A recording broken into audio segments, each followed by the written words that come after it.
Hello, Cancer, Sun, Moon, Rising, and Venus signs. Kamusta kayo? Sana po'y nasa mabuti kayong kalagayan. Welcome back po sa Star Tarot. At kung bago kayo rito, welcome din po kayo. Please subscribe, like, share my videos, and leave me a comment kung nakaresonate kayo. So, first card ninyo, we have Twin Flame. Wow. So, napakaganda nito, Cancer, kasi kung sino man ito na maaaring jowa mo sa ngayon, or po pwedeng magiging jowa mo pa lang kung wala ka pang boyfriend or wala ka pang girlfriend. So, this could be someone, no, na you have a history with in the past life. Twin flame mo siya, na maaaring siya na yung twin flame mo na makikilala mo sa ngayon, no? And this could be this young female, diba? Kung kayo ay isang lalaki, maaari, no, na siyang female ito, or well, sa ngayon, hindi na natin alam, diba? So, it doesn't matter na kung kayo ay lalaki or babae, but this young female could be your twin flame. Or, for others of you naman, pwedeng hindi naman ito connected sa'yo as your twin flame, but this could be someone na makikilala mo and na maaring, this will play a significant role in your life sa ngayon, lalo-lalo na sa inyong relationships. So pwedeng ganun ang ganap dyan. So, tignan natin kung ano pa ang ganap dito for Cancer. And maraming salamat for subscribing. And if you haven't subscribed yet, subscribe na kayo. And also, maraming salamat din for not skipping the ads kasi malaking bagay po yan sa akin. Thank you. Please click the join button din po sa baba ng video kung gusto po ninyo na mag-join sa membership. Wow! Diba? Meron kayong twin flame, meron kayong soulmate. So, most likely, isang tao lang ito.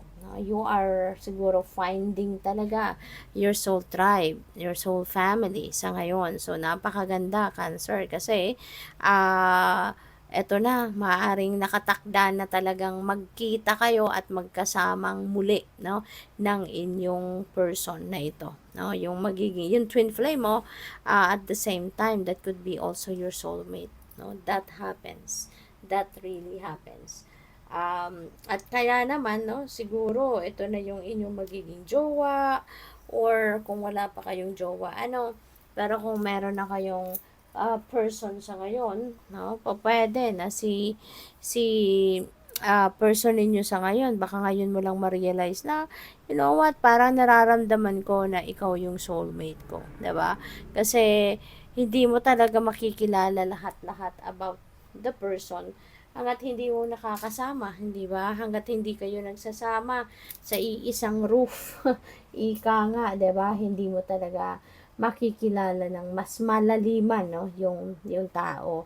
Kaya this could be a realization sa ngayon, no, habang nagtatagal siguro yung inyong relationship with this person, kung kayo ay magkarelasyon na, then ngayon lang siguro ninyo nare-realize yun na yung person mo sa ngayon is really your soulmate, no? Or for those of you na wala pang jowa, baka ito, parating na si soulmate.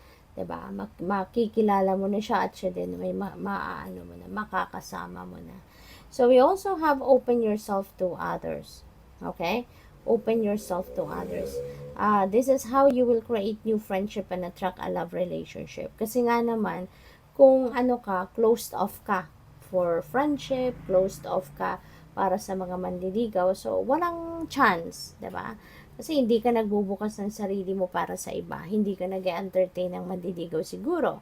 Ang iba sa inyo, baka talagang kahit pakikipagkaibigan, you're very, very, very picky. At saka, mas pinipili mo siguro, for some of you na ikaw lang. 'Di ba? Or selected few, 'di ba, ang maging kaibigan mo. Kaya, kapag gano'n ang sitwasyon, 'di ba? So, parang walang chance ang iba na magpakita sa iyo ng pagmamahal nila o ng interest nila sa iyo, yung gano'n. Kaya this is this is an advice para doon sa mga Cancer na gano'n ang ganap sa buhay, na learn to open yourself to others, okay? Kasi kapag open na kayo na makipagkilala sa iba, open na kayo makipagkaibigan, so baka 'Diba? Meron na kayong makilala dito na talagang para sa'yo na maging jowa mo or manliligaw mo, ganyan. So, tingnan natin kung ano pa ang ganun.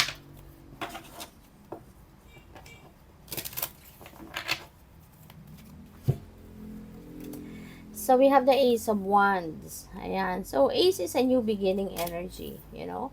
So, most likely, ang iba sa inyo dito, makakaano talaga, baka magsisimula na kayong magbukas ng inyong sarili, 'di ba? Para sa iba.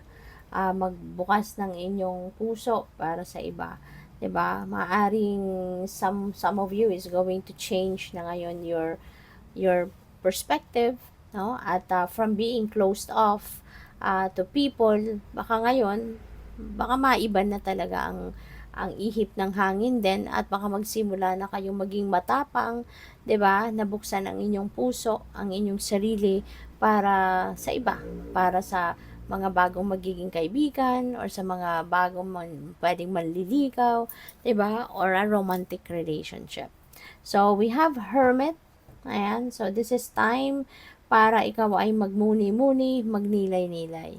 No? For some of you dito, Cancer, baka meron kayong, ano mo yun, baka naguguluhan kayo dito kasi you never know, baka baka meron mga taong dadating dito na talagang, alam mo yun, pwedeng maligaw sa'yo, or pwedeng magkagusto sa'yo, yung ganon, ano? Or, kaya kailangan ninyo na, you need to make a choice, diba? Hindi naman po pwedeng pagsabay-sabayin, hindi ba? Kaya, maaari, no, na yung time na to, kailangan ninyo na pag-isipan talaga yan, 'di ba? Kasi yung decisions natin sa, lalo-lalo na pagdating sa relationship, mahirap, 'di ba? Mahirap kasi we can't play with other people's damdamin, hindi ba? Kaya, hindi po pwedeng jojowain mo ngayon, tapos, ma-realize mo mamaya, no, ay, nagkamali ako, sana pala hindi muna ako nakipagrelasyon, ganyan. Tapos, bukas, 'di ba, makikipaghiwalay na. Yung parang hindi natin pwedeng gawin, 'di ba, yun. Kasi parang, ano tayo, naglalaro lang, 'di ba? Kaya we really need to think. You really need to think. 'Di ba? Kailangan ninyong mag-isip mabuti before you make any decision, lalo-lalo na pagdating sa mga relationships. So, we also have 10 of Wands. For some of you, burdened kayo. This could be emotional burden. So, most likely, ang iba sa inyo dito, baka nahihirapan, no? Nahihirapan siguro kayo na mag-move on.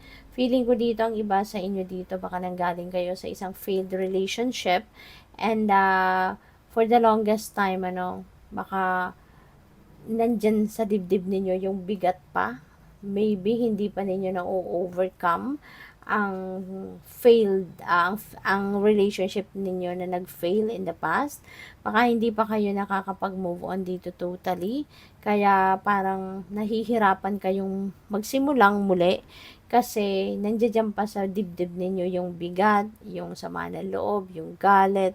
Parang hindi pa ninyo ito siguro na-accept totally na your relationship with that person have ended already.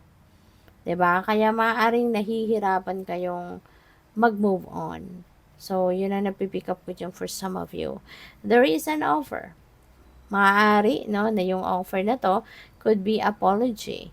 Po pwede na yung person na ito na nakapanakit ng inyong damdamin in the past, or this person na, alam mo yun, yung ex nyo na maaaring yun pala ng patuloy na nagbabother sa isip ninyo or sa damdamin ninyo. Who knows, 'di ba? Baka siya yung mag-a-apologize sa'yo. Baka magre-reach out siya sa'yo, magsusorry siya sa'yo. Kaya, maaari na ito ang magiging susi, no? Para eventually, ma-overcome mo na to, ma-let go mo na ang mga nararamdaman mong kung ano-ano pa. Kasi baka sa pag-a-apologize niya, mabura na lahat yun sa puso mo, kung ano man yung sama ng loob ninyo, no? This could also be an offer for love. Baka meron talaga ditong manliligaw or pwedeng meron ng magpapakasal. Baka meron na ditong mai-engage, no? Baka marriage proposal na ito para sa iba sa inyo. So, Just take as it resonates. Always remember that yung mga readings natin dito is a reading for the collective, no? And general reading. So, whatever comes up, yun ang dinidiscuss natin. Okay? So, good luck sa'yo. Thank you for watching. Love and light. Namaste.